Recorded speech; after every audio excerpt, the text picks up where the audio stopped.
Okay, guys, here we go. Chapter 9, Shooting Match. Uh-oh, this doesn't sound good, does it? Omri put the cowboy and horse in his sock drawer while he had the quickest supper on record. Then he raced upstairs again, stopping only to pinch a few grains of Gillen's rat feed for the two horses. Shut up in his room, he took stock. A room this size was like a sort of indoor national park to the cowboy and the Indian. It should be easy enough to keep them apart for one night. Omri thought first of putting the new pair straight back in the cupboard and then bringing them back to life next morning in time for school, but he had promised Patrick not to. Sounds to me like he's a better friend than Patrick. So he decided to empty out the dressing up crate and put the cowboy and his horse in there for the night. The crate was about 2 feet square, made of planks. There was certainly no visible way out of it for the cowboy. Omri put him carefully down into it. Looking down at him, he felt curious about his name, where he came from, and so on, but he decided it was better not to talk to him. The cowboy had clearly decided that Omri was not really there at all. When his big hands reached down, carrying some cold stew, grain for the horse, some fragments of apple for them both, and later some cotton wool and scraps of material for bedding, the cowboy deliberately covered his eyes by pulling down his big hat brim.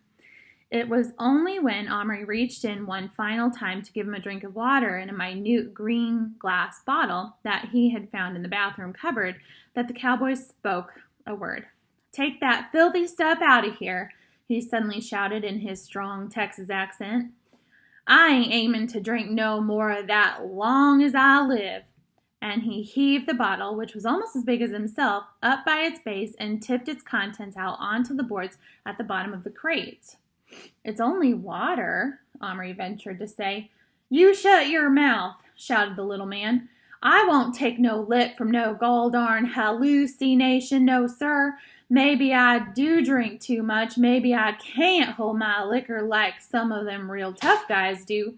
But if I'm getting to the delirium tremens and starting to see things, why couldn't I see pink elephants and dancing rats and all them purty things other fellows see when they gets far gone? It ain't fair for me to see giants and blue deserts and get put in boxes the size of the Grand Canyon with no one but my little horse for company." He sat down on the pile of hay, took the horse's nose in his arms, put his face against it, and began to sob. Omri was shattered. A cowboy crying? He didn't know what to do. When his mother cried, as she did sometimes when things got too much, she only asked to be left alone till she felt better. Maybe all grown-ups were like that. Omri turned away and got slowly into his pajamas and then went to see how Little Bear was getting along on the far side of the crate. He'd finished the painting. The teepee looked really good. Little Bear was now in the longhouse arranging his blanket for the night. The pony was tethered to his post on a long rope. Omri took out the rat food and gave it to him. Then he called Little Bear out. "Are you okay? Anything you need?" He should have known better than to ask. "Plenty. Want fire in longhouse. Keep warm. Keep animals away. Want tomahawk. So you can chop bits out of my leg? Little Bear angry when say that. Sorry now. Use tomahawk, cut down trees, chop firewood, kill fish." "What fish?" Little Bear replied with a very good imitation of a fish swimming. Then he did a mime of catching it, putting it onto a block, and with a whirl of his arm, chopping off its head with gleeful relish. "I don't know about that.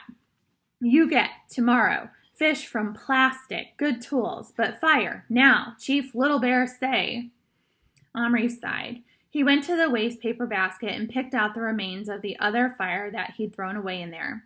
There was quite a lot of the firelighter left. He gathered up some of the bits of willow bark and twigs from where Little Bear had been working. "You're not having it inside, though. Far too dangerous." He arranged the fire on the packed earth of the seed tray, about 6 inches from the entrance to the longhouse, first moving the teepee to safety. Then he struck a match, and soon there was a cozy blaze. Little Bear crouched beside it, his red skin glowing and his eyes bright with pleasure. "Little Bear, can you dance?" "Yes, many kinds." "Would you do one now so I can see?" He hesitated, then shook his head once. "Why not, though?" "No reason dance. Maybe if you got a wife. The Indian looked up eagerly. You get? Give word? I only said I'd try. Then Little Bear dance. Then do best dance. Love dance. Omri turned off his light and drew back from the scene. It looked amazingly real, with the fire making shadows, the little horse munching his grain, and the Indian sitting on his heels warming himself, wearing his colorful headdress and chief's cloak. Omri wished he himself were small enough to join Little Bear by the fire. Omri, are you in bed? I'm coming up in 5 minutes to kiss you goodnight. Omri felt panicky. But it was all right. The fire was going out. Already Little Bear was standing up, yawning and stretching. He peered up through the darkness. Hey, Omri, painting's good? Great. You sleep now? Yes. Peace of great spirits be with you. Thanks. Same to you. Omri peered quickly into the crate. The poor cowboy had crawled away into his makeshift bed and was snoring loudly. He hadn't eaten a thing. Omri sighed. He hoped Patrick was making plans and arrangements. After all, if Omri could keep his Indian secret, Patrick might be able to do the same. All might yet be well. But Omri certainly wasn't going to try the experiment again. It was all just too much worry. He climbed into bed, feeling unusually tired. His mother came in and kissed him, and the door was shut. He felt himself drifting off almost right away, when suddenly a piercing whinny sounded and was answered by another. The horses had smelled each other. They were not so far apart, and the cowboys wasn't tied up. Omri could hear his little hooves clattering on the bare boards of the crate, and then the whinnies began again, high, shrill, almost questioning. Omri thought of putting on his light, but he was awfully tired. Besides, what could he do? They couldn't possibly reach each other through the planks of the crate wall. Let them whinny their heads off. They'd soon get fed up. Omri rolled over and fell asleep. He was awakened just after dawn by shots. He was out of bed in about 1/5 of a second. One glance into the crate showed him all too clearly that the cowboy and his horse had escaped. The second glance showed how. A knot in the wood had been pushed out or perhaps kicked out by the horse, leaving an oval-shaped hole like an arched doorway, just big enough to let horse and rider through. Omri looked around wildly. At first he could see nothing. He dropped to his knees beside the seed box and peered into the longhouse. Little Bear was not there, nor was his horse. Suddenly, some tiny thing whizzed past Omri's ear and struck the crate beside him with a ping. Twisting his head, Omri saw it. A feathered arrow the size of a pin, still quivering from its flight. Was Little Bear shooting at him? Little Bear, where are you? No answer, but suddenly a movement like that of a mouse caught the corner of his eye. It was the cowboy. Dragging his horse behind him, he was running, half bent over, from behind one chair leg to another. He had his revolver in his hand, his hat on his head. Another arrow flew, missing the crate this time and burying itself into the carpet, just ahead of the running cowboy, who stopped dead, jumped backward till his horse hit him, and then fired another 2 shots from behind the horse's shoulder. Omri, following his aim, spotted Little Bear at once. He and his horse were behind a small heap of cloth, which was like a snow-covered hill to them, but was actually Omri's vest, dropped carelessly on the floor the night before. Little Bear, safe in the shelter of this cotton mountain, was just preparing to shoot another arrow at the cowboy, one that could hardly fail to hit its mark. The poor fellow was now scrambling desperately onto his horse to try to ride away, and was in full sight of the Indian as he drew back his bowstring. Little Bear, stop! Omri's frenzied voice rang out. Little Bear did not stop, but his surprise spoiled his aim, and the arrow sped over the cowboy, doing no worse than sweep away his big hat and pin it to the baseboard behind the chair. So it zinged through the hat and pinned it to the wall. Pretty cool, huh? This infuriated the little man, who, forgetting his fear, stood up in his stirrups and shouted, "Tarnation take ya, you red varmint! Wait till I catch ya! I'll have your stinking red hide for a sleeping bag!" With that, he rode straight toward the Vest Hill at full gallop, shouting out strange cowboy war cries and waving his gun, which by Omri's count still had 2 bullets in it. Little Bear had not expected this, but he was only outfaced for a moment. Then he coolly drew another arrow from his quiver and fitted it to his bow. "Little Bear, if you shoot, I'll pick you up and squeeze you," Omri cried. Little Bear kept his arrow pointing toward the oncoming horseman. "What you do if he shoot?" he asked. "He won't shoot. Look at him." Sure enough, the carpet was too soft for much galloping, and even as Omri spoke, the cowboy's horse stumbled and fell, pitching its rider over its head. Little Bear lowered his bow and laughed. Then, to Omri's horror, he laid down the bow along the folds of the vest, reached for his knife, and began to advance on the prostrate cowboy, who's like laying on the ground, like face down, because he went over the top of his horse, okay? "Little Bear, you are not to touch him, do you hear?" Little Bear stopped. "He tried to shoot, Little Bear. White enemy. Try take Indian's land. Why not kill? Better dead. I act quick, he not feel. You see." And he began to move forward again. When he was nearly up to the cowboy, Omri swooped on him. He didn't squeeze him, of course, but he did lift him high and fast enough to give him a fright. "Listen to me now. That cowboy isn't after your land. He's got nothing to do with you. He's Patrick's cowboy, like you're my Indian. I'm taking him to school with me today, so you won't be bothered by him anymore. Now, you take your horse and get back to your longhouse and leave him to me." Little Bear, sitting cross-legged in the palm of his hand, gave him a sly look.